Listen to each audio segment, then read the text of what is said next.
오늘은 서울에서 꽤 멀지만 세계에서 인정받은 쉽게 볼 수 없는 모습을 갖고 있는 곳으로 갑니다. 꼭 직접 가서 눈으로 보고 싶었던 곳인데요. 멀기는 하지만 다행히 대중교통으로 편하게 한 번에 갈 수 있는 방법이 있어서 가보고 있습니다. 여기는 이른 아침 지하철 2호선 강변역입니다.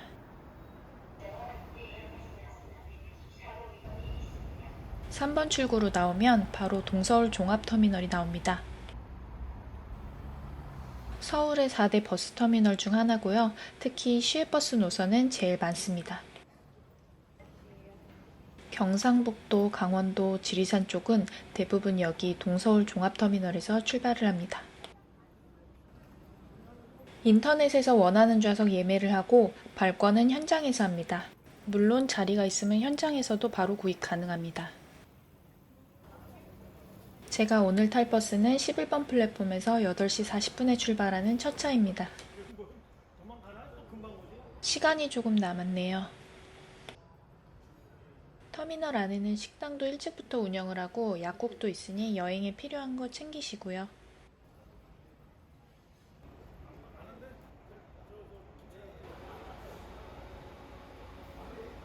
우등버스를 굉장히 오랜만에 타봤는데 KTX 산천 열차보다 좌석이 확실히 편안하네요.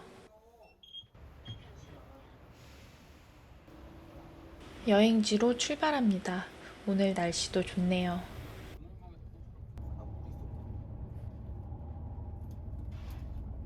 오늘 갈 곳의 유일한 직통버스인데 만약 이 버스가 없었으면 대중교통으로 엄두를 내기 힘들었을 것 같아요.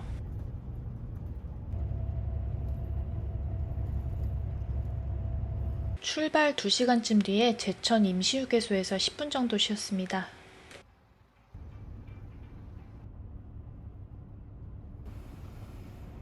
버스는 안동터미널에서 20분간 정차하는데요. 20분 후에 다시 탈 곳의 플랫폼 번호를 알려주니 주의 깊게 들으셔야 합니다. 바로 앞에 KTX 안동역도 있어요.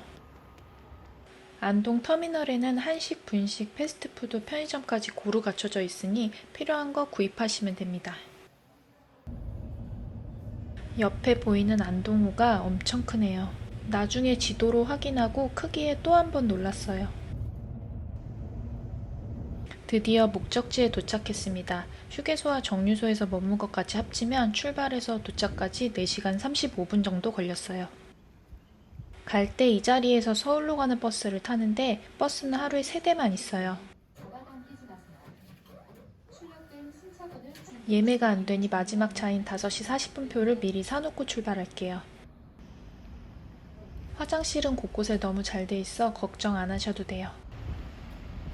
상위 주차장에서 왼쪽으로 뻗어 있는 길로 바로 올라가시면 됩니다. 오늘 트레킹 여행 코스는 경북 청송 주황산에 있는 청송 유네스코 세계지질공원입니다. 대전사라는 절에서부터 출발을 하는데 대전사 가는 길에 이렇게 빼곡하게 공방이랑 식당이 가득합니다. 유네스코에서 인정한 만큼 산 전체가 문화재 보호구역이에요. 절에 가까워질수록 기이한 암벽이 보이기 시작합니다.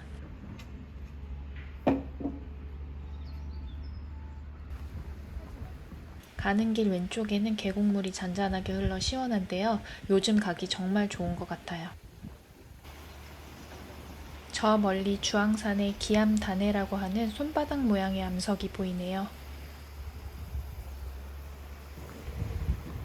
대전사부터 본격적으로 코스가 시작됩니다. 입장료는 무료이고 하계인이 관람 시간은 오전 9시부터 저녁 8시까지이네요.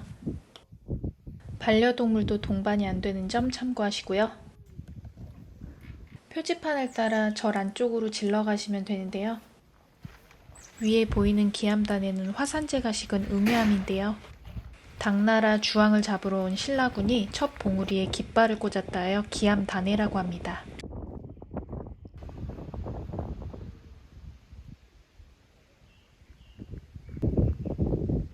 저기 멀리 보이는 돌탑 쪽으로 가시면 됩니다.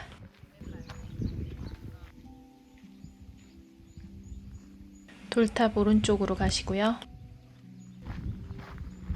다리를 건넙니다.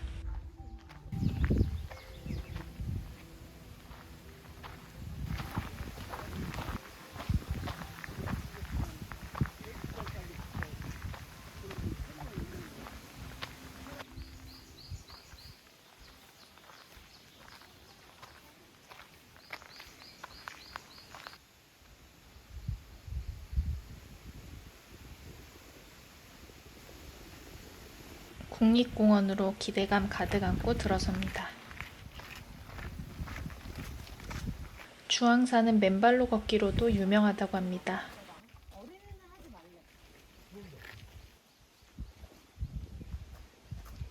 발 씻는 곳이랑 신발장도 잘 돼 있고요. 발의 자극 정도도 중간중간 표시가 잘 되어 있습니다.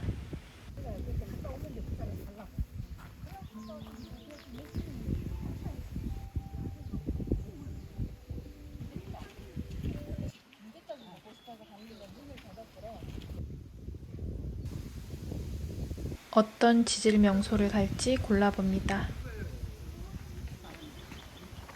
주봉은 산 정상으로 가는 길이고요. 반대편으로 가야 주방계곡 지질 탐방로이고 신기한 것들을 잔뜩 보게 됩니다. 기암교를 건너 쭉 걸어갑니다.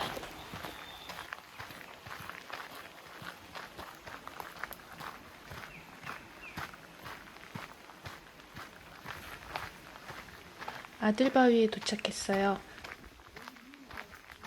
다리 사이로 돌을 던져서 올라가면 아들을 낳는 바위라고 하네요.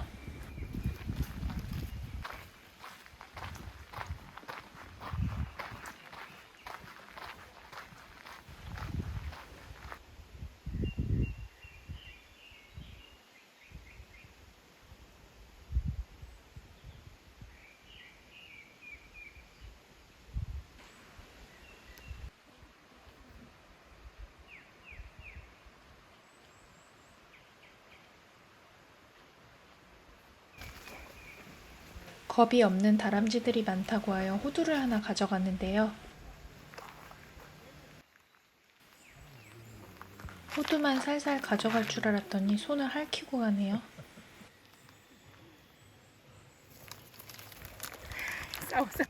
승자는 여유롭게 호두를 음미합니다.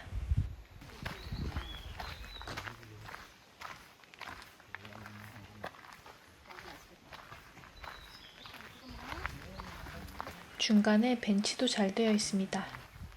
지금 가는 코스는 주황계곡을 끼고 올라가는 지질 탐방로여서 물소리를 들으며 갈 수 있어 더욱 좋네요. 하늘 높은 줄 모르고 뻗어있는 나무들이 주황산에 깊이를 더해줍니다.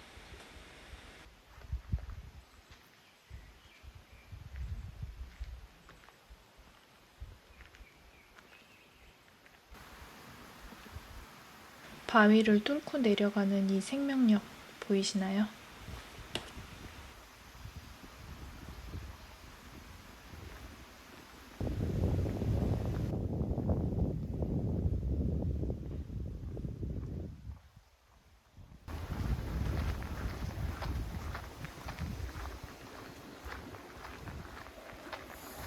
곳곳에는 이렇게 보수공사가 진행되고 있네요. 쉼터의 나무들이 꼭 조경업체에서 심어놓은 것만 같네요. 표지판이 나오면 주황암 방면으로 먼저 들릅니다. 뒤쪽에 있는 자하교를 건넙니다. 여기서부터는 오르막이 이어집니다.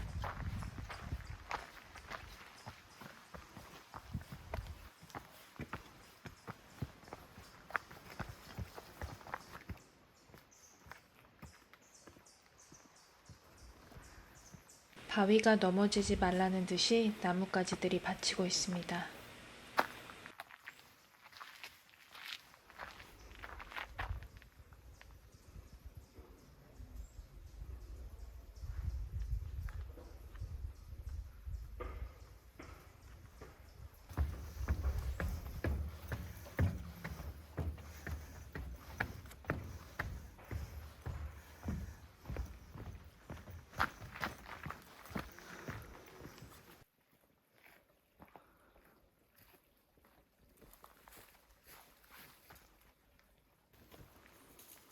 주황굴 사거리가 나오면 주황굴 쪽으로 갑니다.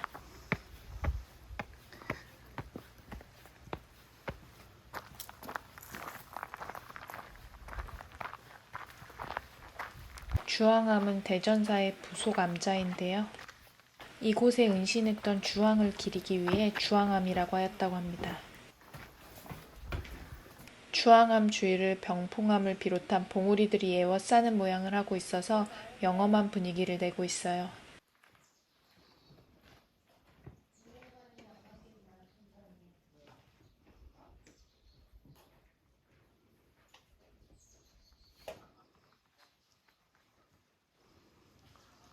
염원을 담은 소원등이 가득하네요.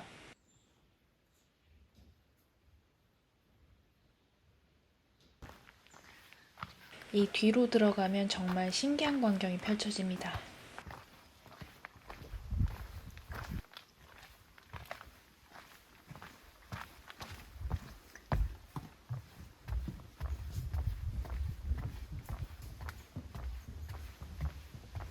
영모를 꿈꾸던 당나라 주왕이 이곳에 피신해 있었다는 주왕굴은 지금은 산신각으로 쓰이고 있어요.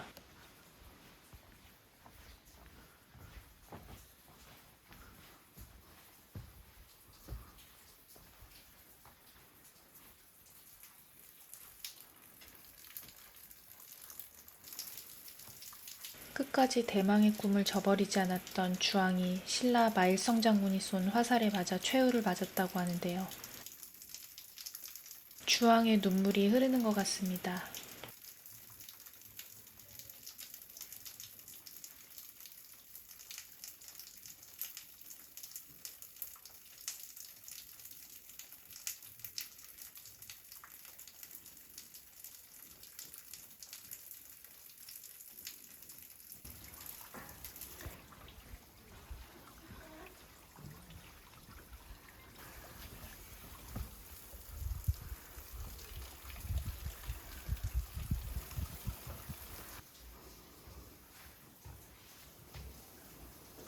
주왕굴은 오랜 풍화와 침식작용으로 만들어진 굴이에요. 이곳의 지형 특성상 주왕에게는 천연 요새가 되었던 것으로 보입니다.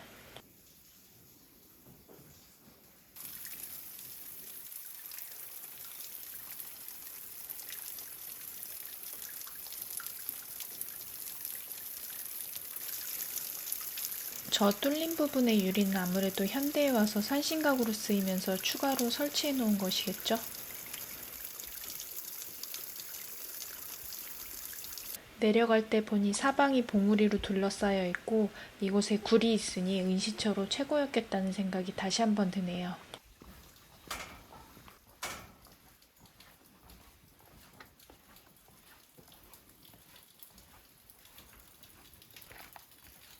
여기서 길이 조금 헷갈리는데요. 용추 폭포 쪽으로 가는데 자연 관찰로로 쓰여진 오르막으로 올라갑니다.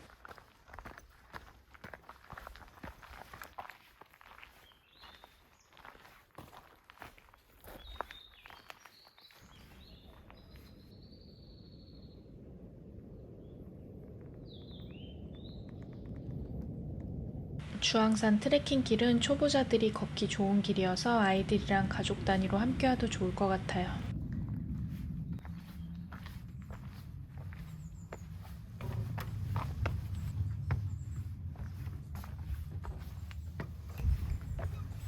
여기는 병풍바위 전망대입니다.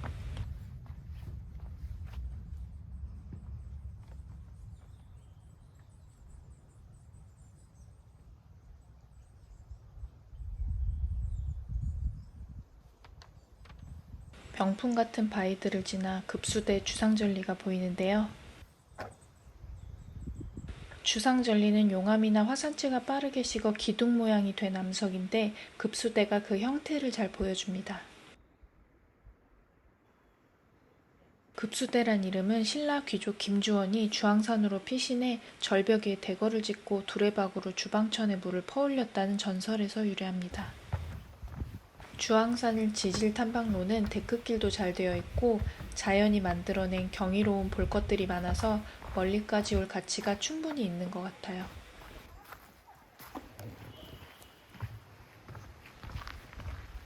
용추 폭포 쪽으로 갑니다.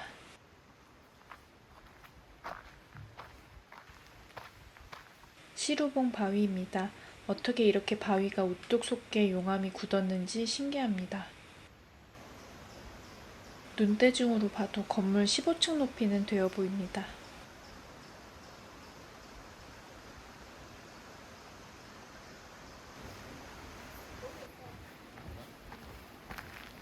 학소대 다리를 건너면 용추협곡이 시작됩니다.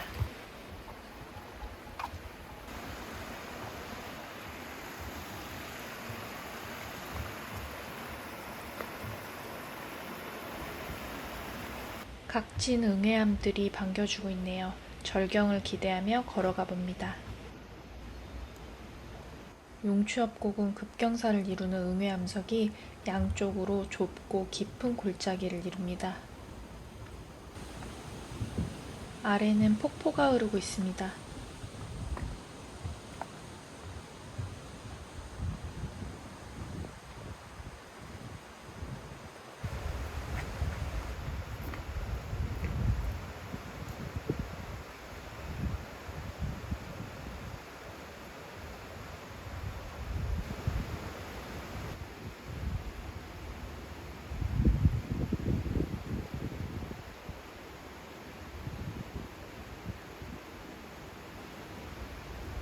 가을에는 관광객이 너무 많아 줄 서서 지나가야 하는 길이라고 합니다.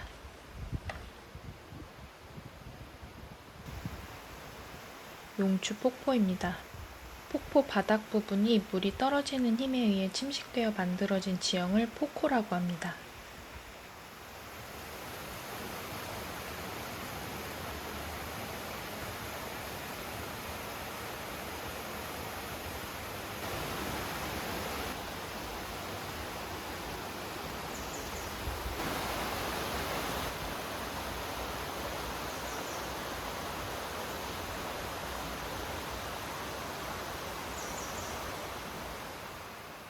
용추 폭포는 3단으로 구성되어 있는데요.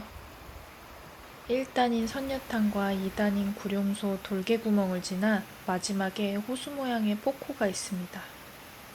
자연이 풍화와 침식으로 빚어낸 돌개구멍들이 너무 신기하지 않나요?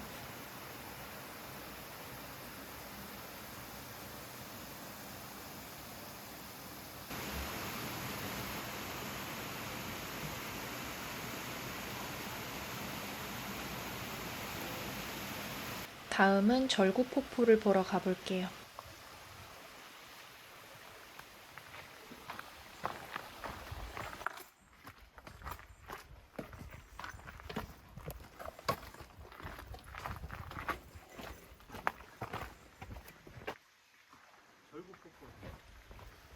절구폭포 가는 길은 조금 좁은 길이었어요.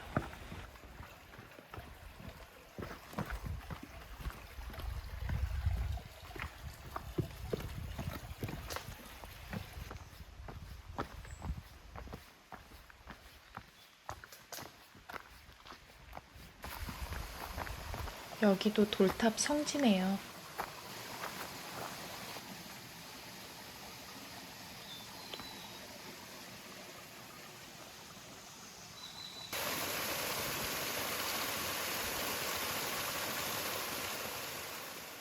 절구폭포는 음해암의 세로 방향의 틈에서 생긴 2단 폭포로 이루어져 있습니다. 1단에 돌개구멍이 있고 2단에 폭호가 있는 구조입니다. 협곡 내부에 위치하고 있어서 습도가 높고 바위에 이끼류가 많은 편입니다. 그래서 그런지 모기도 많네요.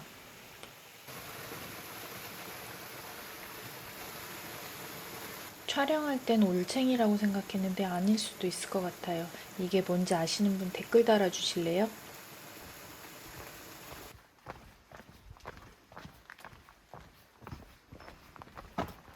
나무가 누워버렸네요.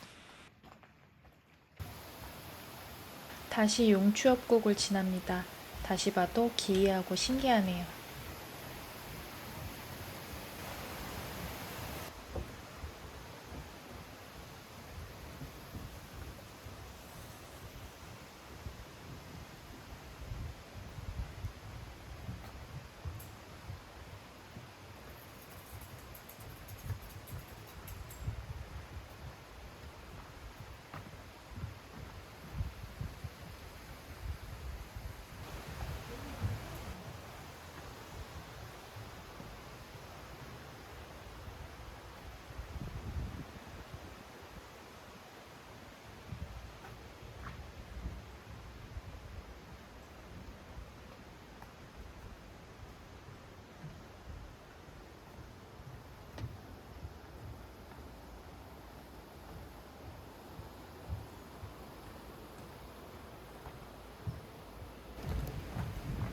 학소대 다리를 건넙니다.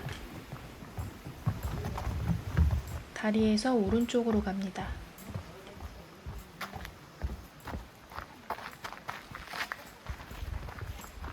여기서 대전사 쪽으로 내려가면 됩니다.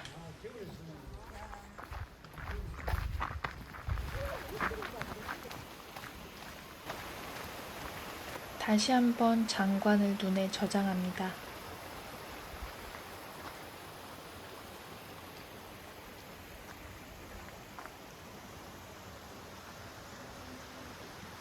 어떻게 저 높은 곳에 대궐을 짓고 살았는지 인부들이 고생했겠는데요.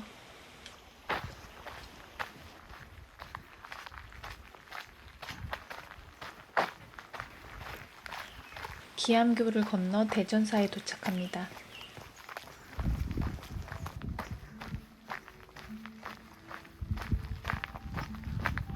트레킹을 마치고 나니 너무 배가 고프더라고요. 막차 버스 시간이 다가와서 미리 찾아놓은 식당에 예약을 해놓으니 미리 식사를 준비해 주시더라고요.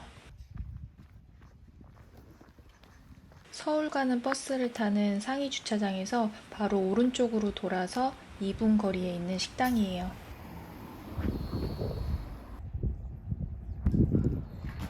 깨끗하고 친절하고 음식도 정말 맛있었어요. 펜션도 같이 운영하는 집이더라고요. 산채 비빔밥 정식을 시켰는데 더덕구이랑 전이랑 각종 구성이 정말 좋았어요. 산행해서가 아니라 진짜 맛있더라고요.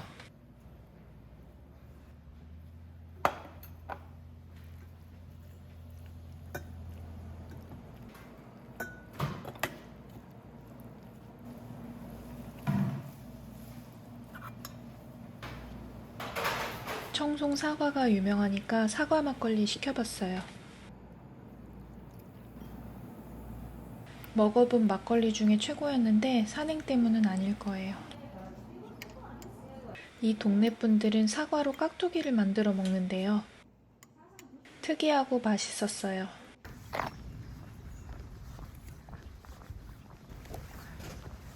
주황산 상위 주차장으로 오니 서울행버스가 대기하고 있네요.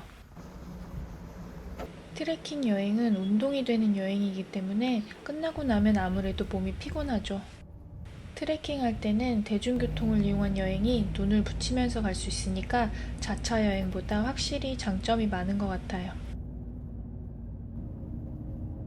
주황산 근처가 펜션이랑 식당뿐만 아니라 인프라도 탄탄하고 야외 조경도 정돈이 굉장히 잘 돼 있더라고요. 청송 세계지질공원이 오늘 갔던 주황계곡 지질 탐방로 외에도 2가지 탐방로가 더 있어서 다음에 꼭 다시 와야겠다고 생각했어요. 기분 전환으로 당일치기도 좋지만 인프라가 잘 되어 있고 볼 것도 많은 곳인 만큼 1박 2일로 오셔도 정말 좋을 것 같아요. 그리고 지질공원을 더 자세하게 관광하고 싶으신 분은 청송세계지질공원 홈페이지에 가셔서 지질 해설 예약을 해보시면 좋을 것 같아요. 이것도 미리 예약 안 하면 안 되는지 최근 일주일은 예약이 꽉 차 있더라고요. 자료화면처럼 가을에는 정말 줄 서서 가야 하는 곳인 만큼 비수기지만 날씨는 좋은 요즘 딱 가기 좋은 곳인 것 같아요. 오늘 소개해드린 곳이 트레킹이나 여행 계획에 도움이 되셨기를 바랍니다. 여행과 트레킹에 대해 댓글 많이 달아주세요. 좋아요와 구독도 꼭 해주시고요. 다음 영상에서 더욱 즐거운 자연여행으로 뵙겠습니다. 오늘도 끝까지 시청해주셔서 감사합니다.